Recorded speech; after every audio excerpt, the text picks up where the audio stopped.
নমস্কার বন্ধুরা, আমি সুপর্ণা। তোমরা সবাই কেমন আছো? আশা করি খুব খুব ভালো আছো। আমার চ্যানেলে নতুন একটা ব্লগে অনেক অনেক ওয়েলকাম। সন্ধ্যাবেলায় স্নান টান করে সন্ধ্যা দিয়ে তোমাদের সামনে চলে এসেছি। এবার তোমরা ভাবছো সুপর্ণা দি সন্ধ্যাবেলায় কেন স্নান করেছে? সকালবেলা অবভিয়াসলি একবার স্নান হয়ে গেছে, কিন্তু সন্ধ্যাবেলা আবার স্নান করতে হয়েছে, যেহেতু আজকের আমার বাড়ির রান্না পূজা।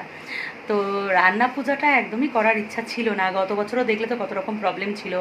তা মানে ভেলোর থেকে ট্রিটমেন্ট নিয়ে এসে আমি রান্না পূজাটা মানে কোনো ক্রমে নামমাত্র সেরেছিলাম। কাউকে মানে কাউকে প্রসাদ খেতে নিমন্ত্রণ করিনি, শুধু মায়ের বাড়ি আর পাশের বাড়িতে একটু প্রসাদ পাঠিয়েছিলাম। আর ভেবেছিলাম এবছর ঠিকঠাক করবো, তো এবছর তো আরও প্রবলেম হার্নিয়া ধরা পড়েছে, ডাক্তার একদম রেস্টে থাকতে বলেছে। তাও রান্না পুজোটা করছি। হঠাৎ কেন করছি বা কতটা দূর কী করতে পারবো, বা রান্না পূজা কী কী রান্না করতে হয়, কী ধরনের রান্না করতে হয়, সবটা একটু একটু করে জানতে পারবে। ব্লগটা দেখতে থাকো আর পাশে থেকো, আমি একটু একটু করে শেয়ার করতে থাকবো। শরীরের যা পরিস্থিতি, সবটা একা করা অসম্ভব ব্যাপার।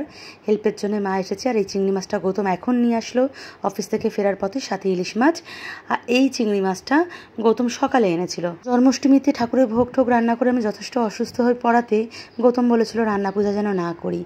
তো বলেছিল শুধু নিয়ম রক্ষা খাতিরে একটু পান্তা আর ভাজাভুজি করে নিতে, কারণ ওই দিনকে আমরা গরম জিনিস খেতে পারবো না। ওই রান্না পূজার দিন ওই মানে পান্তা করে রাখতে হবে, তারপরের দিন খেতে হবে। তো আমি সেটাই ভেবে রেখেছিলাম, কিন্তু আজকে সকালে ও এত বাজার নিয়ে এসেছে, শেষমেশ ডিসিশন আমাকে চেঞ্জ করতে হলো। আর এখানে একটা সিক্রেট মশলা বানাচ্ছি, আর রাঁধুনি, জিরে আর তার সাথে গোলমরিচ, এই মশলাটাই আমি রান্না পূজায় ইউজ করি। আর এইদিকে সব মাছ, চিংড়ি ভালো করে ছাড়িয়ে পরিষ্কার করে দিয়েছে। তো যেটা বলছিলাম, অত রকম বাজার থেকে আমার সকালবেলা ডিসিশন চেঞ্জ করতে হলো। আবার অফিস থেকে ফেরার পথে বালিগঞ্জ থেকে আবার মাছ এনেছে, পুঁই শাক এনেছে, কচু শাক এনেছে। মনকে শক্ত করে যুদ্ধতে নেমে পড়লাম। ঠাকুর যখন চাইছে, আর যখন সব কিছু জোগাড় হয়ে গেছে, আর রান্নাটুকু করা কোনো ব্যাপারই নয়। তো আমি এখানে মুসুর ডাল বসিয়ে দিয়েছি। এই মুসুর ডালটা একদম শুকনো হয়, আর রান্না পূজার সব তরকারি কিন্তু শুকনো করতে হয়, যাতে পরের দিন অবধি ভালো থাকে। কারণ আজকে রান্না করব এবং আগামীকাল এটাই আমরা খাবো। আগামীকাল আর ঘরে রান্না বান্না কিছুই হবে না, মোটমাট আর গ্যাস হোক উনুন হোক কিছুই জ্বালানো যাবে না। আর রান্না পূজায় আমি কিন্তু সব তরকারিতে নারকেল কোড়া ইউজ করি, মানে নারকেল কোড়া ব্যবহার করি। এখানেও দিয়েছি, ডালের মধ্যে একটু নারকেল কুড়িয়ে, ওই সাদা সাদা দেখলে ওটা নারকেল কোড়ানো। আর যে মশলাটা ভেজেছিলাম সেটা এখানে গুঁড়ো করে নিয়েছি। এত মশলা পেট চেপে শিলে বাটা আমার পক্ষে অসম্ভব, তার জন্যেই আমি মিক্সিতেই গুঁড়ো করেছি। এই মিক্সিটা একদম মাজা ধোয়া পরিষ্কার মিক্সি। অনেকগুলো রান্না করতে হবে, সে পরিমাণটা অল্প হলেও তো করতে হবে, তাই ঝটপট দুটো গ্যাস জ্বালিয়ে দিয়েছি।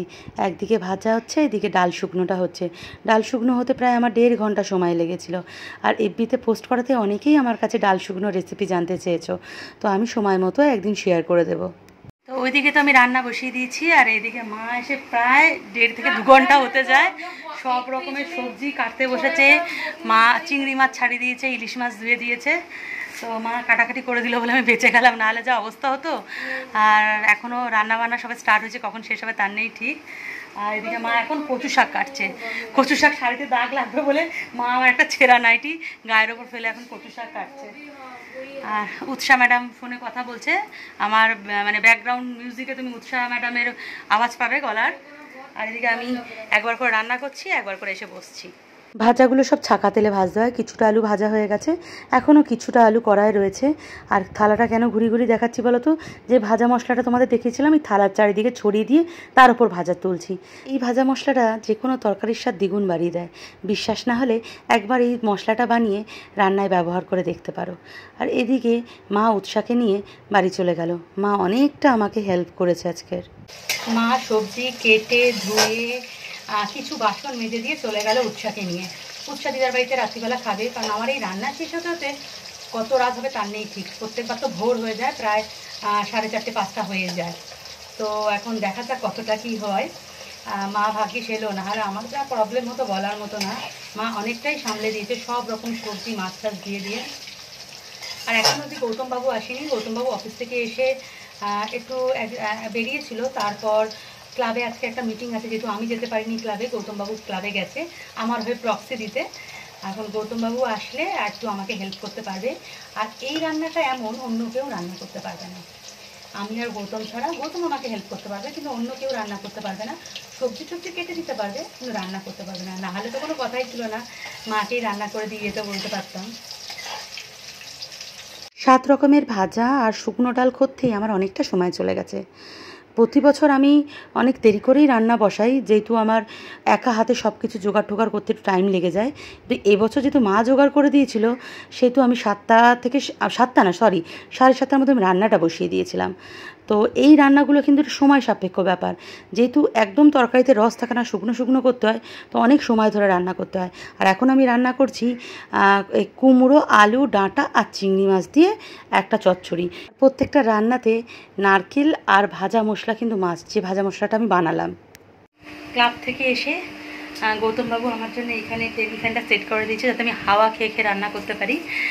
ভাজাভুজিগুলো সব কমপ্লিট হয়ে গেছে। এখন কুমড়োর তরকারিটা বসেছি, চিংড়ি ভাজা হয়ে গেছে। এখন ইলিশ মাছ, কচু শাক, ওল, ভাত এখনও বাকি রয়েছে। কত রাত বা হবে তার নেই ঠিক। এখন বাজে ঘড়িতে 12টা, আমি ভেবেছি 11টা, 12টা বাজে। গৌতম চালটা ধুয়ে রেডি করে দিচ্ছে ভাত বসাবো বলে।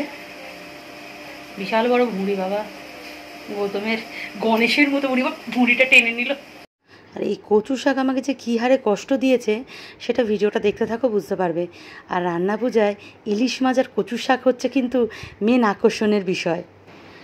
কচু শাক বসিয়ে দিয়েছি, বসিয়ে দিয়ে এখন চেয়ারে রেস্ট নিচ্ছি। এত কোমর ব্যথা করছে, আর পুরো দুটো পা ফুলে গেছে আমার, একদম ফুলে পা একদম গোল হয়ে গেছে। আমি জানি না দাঁড়াতে পারবো কিনা, এই পায়ে বসে পড়েছি। এখনো কচু শাক বাকি, ওল বাকি, ইলিশ মাছ ভাজা বাকি, তার মধ্যে ভাতও বাকি। হ্যাঁ, গৌতম একটু একটু করে হেল্প করছে, আর যখন পারবো না আমি শুয়ে পড়বো, গৌতমই রান্নাটা করবে। তো এখন দেখা যাক কতটা দূর কী করা যায়।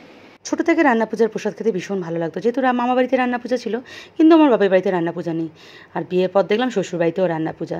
প্রথমটা তো খুব খুশি হয়েছিলাম যে রান্না পূজার প্রসাদ খেতে পারবো, কিন্তু প্রথম বছর যা কষ্ট হয়েছিল, রান্না পূজার যা নিয়ম নিষ্ঠার সাথে পালন করতে হয়, তা দেখেই তো আমি ভয়ে গুটিয়ে গেছিলাম। মানে রান্না পূজার প্রসাদ খাওয়ার কথা ভুলেই গেছিলাম বলতে গেলে। তারপর সময়ের সাথে সাথে সেই ভয়কে জয় করে সবটাই শিখে নিয়েছি, একা একাই সবটাই করে উঠতে পারি এখন। একটা মাস ধরে ঘর পরিষ্কার, ঝাড়া ঝুড়ি, ঘরের সমস্ত জিনিস ধোয়া, তারপর রান্না পূজার দিন সারা রাত জেগে রান্না, শরীরের ওপর যা ধকল যায় সেটা বলে বোঝানো যাবে না। আর এদিকে তোমরাও আশ্চর্য হয়ে যাচ্ছ যে প্রেশার কুকারে আমি কী করছি। সেই কচু শাকটা যেটা আমি বলছিলাম, সেটা সিদ্ধ হতে চাইছিল না। বাধ্য হয়ে ওই রাতে আমি মাকে ফোন করি, মা বলল প্রেশার কুকারে কচু শাকটা সিদ্ধ কর। বাধ্য হয়ে কচু শাককে এই প্রেশার কুকারে দিয়ে দম বন্ধ করে সিদ্ধ করলাম। কচু শাকটা তো কাটতে অনেকটাই দেখাচ্ছিল, কিন্তু সেদ্ধর পর একদম অল্প হয়ে গেছে। এটাই সাধারণত হয়, কচু শাক সিদ্ধ করলে একদম জলটা বেরিয়ে গেলে অল্প একটু হয়ে যায়। এবং এতটাই কম হয়েছে যে তোমাদের ভিডিওতে দেখাতেও আমার খুব ভীষণ লজ্জা করছিল।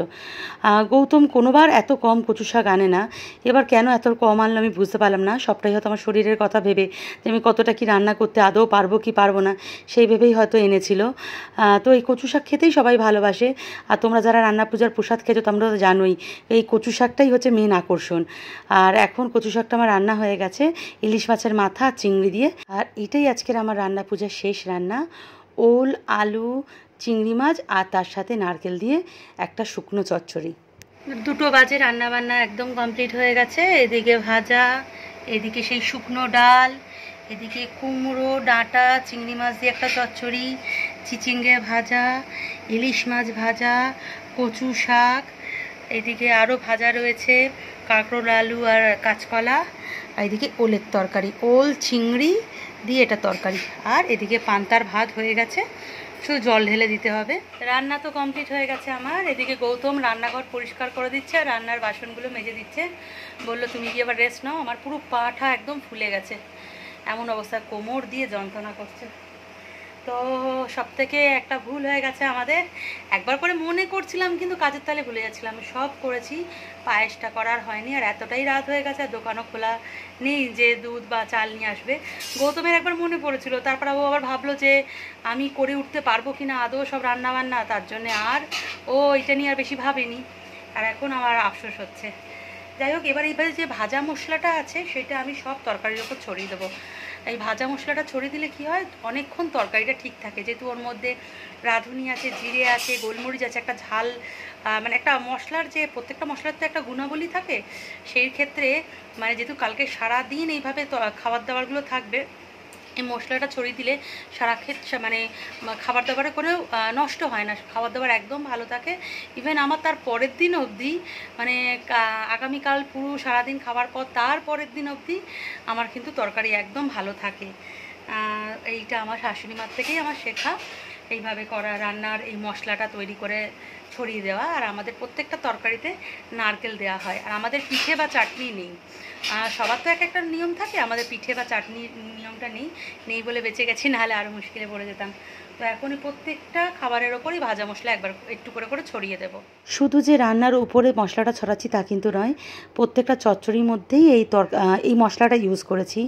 এবং প্রত্যেকটা তরকারি নামাবার আগে খালি পাত্রে এই মশলাটা আগে ছড়িয়ে নিয়েছি, তারপর তরকারি বা চচ্চড়ি যাই বলো ঢেলেছি, এবং তার উপর দিয়ে আবার মশলা ছড়াচ্ছি। আমি আর গৌতম একটু সিদ্ধ ভাত খেয়ে নিয়েছি। এখন রাত 2:45 বাজে।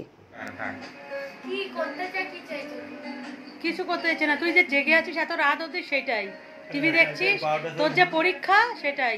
আরেকজন ঘুমিয়ে পড়েছে, হ্যাঁ 12টা ঘুম থেকে উঠবে, তারপর পরীক্ষার পড়াশোনা করবে।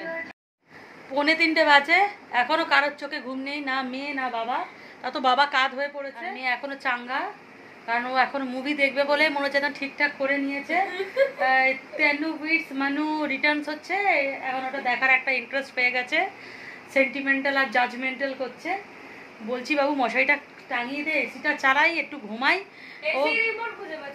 ও এসির রিমোটও খুঁজে পাচ্ছে না। আর কি বলবো, কিচ্ছু এত কুঁড়ে, আর কি বলবো, আমার আর ভালো লাগে না। আমি কোন দিকে যাবো আমি বুঝতে পারছি না। নে একটু না ঘুমালে তো হবে না, একটু রেস্টের দরকার, কারণ সকালে উঠে কালকে আবার পূজার জোগাড় করতে হবে। পূজা টুজা মানে যেহেতু কালকে মনসা পুজো, তার সাথে রয়েছে গৌতমে যেহেতু আমাদের কারখানায় মেশিনপত্র রয়েছে, তো আমাদের বিশ্বকর্মা পুজো হয় না, কিন্তু যন্ত্র পূজা করি, সেটা আমিই করি, কারণ গৌতম তো অফিসে থাকে, ওদের অফিসেও মানে বিশ্বকর্মা পূজা হয় যেহেতু। তো শুয়ে পড়ি, আমি যতক্ষণ না বিছানায় উঠবো উৎসাহ দয়া মায়া করবে না, আর মশারিও টাঙাবে না। তাই তো বলছি, আমি বিছানায় উঠলেই মশারিটা টাঙাবে। এখন ডানা মেলে উঠছে পড়ি, আমি শুয়ে পড়ছি। তো চলো আজকের ব্লগটা এখানে এন্ড করলাম। সবাই ভালো থেকো, সুস্থ থেকো, গুড নাইট।